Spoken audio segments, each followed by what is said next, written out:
Pour un, pour tous. Bon, ce matin, nous nous sommes réunis ici par rapport à une séance de synthèse pour le travail que nous avons entrepris depuis un certain moment. Comme c'est écrit sur le tableau là, la première vue c'est EPS. EPS ici c'est quoi? C'est l'école paysanne, la solidarité. Ça veut dire qu'à un certain moment, la Socodevi, en effet, je voulais dire le gouvernement a trouvé utile de former des paysans sur les bonnes pratiques agricoles. Et l'école paysanne était là pour revaloriser le niveau de connaissance des agriculteurs et de les conduire vers les bonnes pratiques. Après cette école paysanne, les élèves qui ont bénéficié de cette formation ont choisi de se regrouper dans ce que nous avons appelé ici SCOPS et ANCAM. SCOPS et ANCAM, c'est la coopérative, la société coopérative simplifiée des entrepreneurs agricoles du Cameroun. Et à la pesée. Et madame vient d'apporter sa quantité de cacao que nous avons mis sur la balance. Madame, vous avez vu combien de kilos? À votre voix. Bon, en effet, ce n'est pas une vente en tant que telle, puisque ici, tout le monde est supposé être membre de la coopérative. Oui. Et nous sommes là pour la collecte des produits des membres. Tu as procédé à l'enregistrement et à la sonde. La coopérative agricole du Cameroun ne fait pas seulement dans la cacaoyère. Il a décidé aussi, il a pensé pour leurs enfants d'entrer aussi dans les œuvres sociaux. C'est pourquoi vous regardez en devant vous là. Ça, c'est un quartier. Et dans ce quartier habitent près de 300 enfants qui partent à l'école publique qui est derrière nous. Ces enfants sont obligés de traverser dans ce que vous regardez là. Vous voyez l'eau qui coule là. Plusieurs fois ça a entraîné plusieurs enfants. Si nous pouvions avoir un appui pour faire lancer un petit pont pour faciliter la tâche aux enfants d'arriver à l'école. Parce que ici, chaque année, il y a au moins 3 enfants qui tombent dans cette eau. Ce qui fait que le chef de ce quartier a interdit désormais la traversée de ces eaux par les enfants. Et la coopérative a pensé que si à un moment, on pouvait venir avoir un appui, on pouvait faire un pont là qui peut aider les enfants à rejoindre l'école le plus rapidement possible. En face de vous, il y a l'école publique de Compita. Les enfants qui sortent du quartier que vous avez vu tout à l'heure, majoritairement fréquentent ici. Et regardez les difficultés dans lesquelles ces enfants sont confrontés. Bonjour monsieur Calvin. Oui, bonjour monsieur. Qu'est-ce que vous faites là?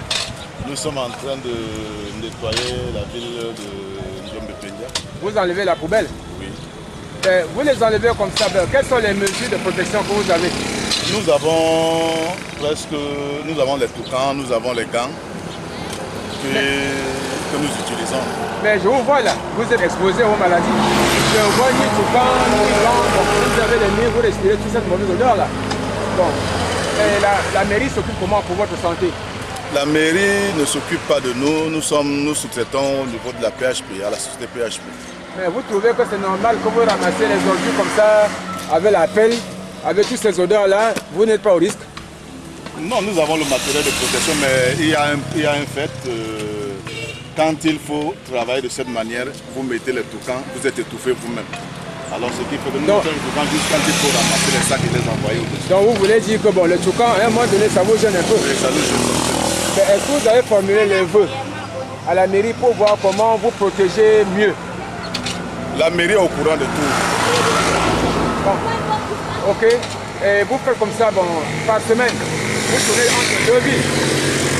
Non, nous tournons juste dans la ville de Njombe parce qu'à Pendia, il y a un autre service au niveau de Pendia. Bon. Quels sont vos souhaits par exemple? Nous souhaiterions que la société qui nous emploie puisse augmenter les tracteurs pour la ville de Njombe parce que la ville de Njombe est tellement grande qu'à celle de Pendia. Un seul véhicule ne peut pas faire le tour de... Donc vous voulez dire qu'une benne et une pelle chargeuse vous fera bien? Oui, ça nous fera du bien. Oui, donc il y a le problème d'une benne et d'une pelle chargeuse. Bon, je crois que nous ferons des efforts dans ce sens pour voir comment améliorer le travail. Parce que là, vous êtes exposé à plusieurs maladies. Parce que quand vous portez les ordures avec ce faux chapeau lancé dans le tracteur, vous êtes exposé à beaucoup de choses. Monsieur vous a compris et nous ferons ce qu'on peut faire avec les âmes de bonne volonté. Vous avez compris? Allez, devant. Nous sommes là. Nous sommes dans la salle.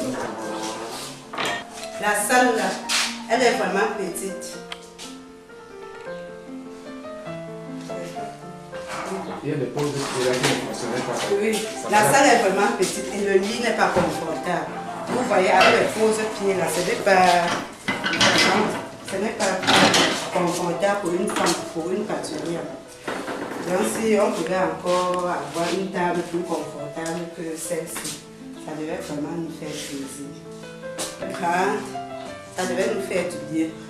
Et il y a aussi certains matériels qui pouvaient se retrouver dans cette salle, comme une lampe chauffante. Parce qu'avec la lampe chauffante, quand l'enfant naît, on met l'enfant directement en bas de la lampe chauffante pour que l'enfant garde sa température. So, on pourrait aussi avoir un aspirateur électrique. Ça devait nous faire aussi du bien. Pour que quand l'enfant naît, on essaie de retirer la mucosité avec ces aspirateurs. Et même le thermomètre de bain. C'est bon parce que là on prend la température de l'enfant, de l'eau avant de faire le bain de l'enfant. Parce que maintenant, de nos jours, chaque enfant qui naît doit prendre son bain dès la naissance. Et si on pouvait aussi avoir les casques et les lunettes lors des accouchements, ça devrait être une bonne chose. Avec les bottes pour se protéger, vous savez, de nos jours avec les maladies par-ci par-là. Même le poupinel. Si on peut aussi avoir un poupinel pour stériliser nos pinces, ça devait être vraiment bienvenu. Moi particulièrement, il y a des jours où je fais 5 accouchements en 1 heure sur ces 2 lits. Vous imaginez un peu comment je me finis par faire d'autres dans la salle d'attente, dans la salle de travail. Puisque on peut lever une personne sur le lit ou mettre l'autre. Mettre directement, non. Il faut désinfecter. Et aussi, dans cette salle, nous on a besoin des chambres. Des chambres pour faire les accouchements. Parce que la femme vient du quartier, elle a plutôt son habit, sa tenue de chambre, sa tenue, voilà. Il faut enlever cette tenue et le mettre dans des conditions d'accouchement. L'habiller avec un champ stérile et petit champ stérile, on a aussi besoin de problème pour stériliser ces champs avant de les utiliser sur les prochains patients.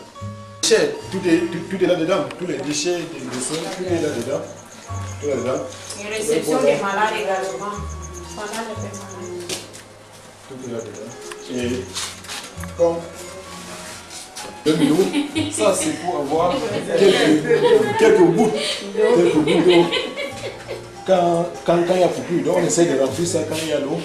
Et après, quand il y a coupure, c'est ça qu'on utilise. Donc, on a mis comme ça dans les 3 services. Et ça, on va tout à l'heure. C'est ça qu'on utilise. Ils sont plus fonctionnels, ça ne prend plus longtemps. Ça qu'on utilise.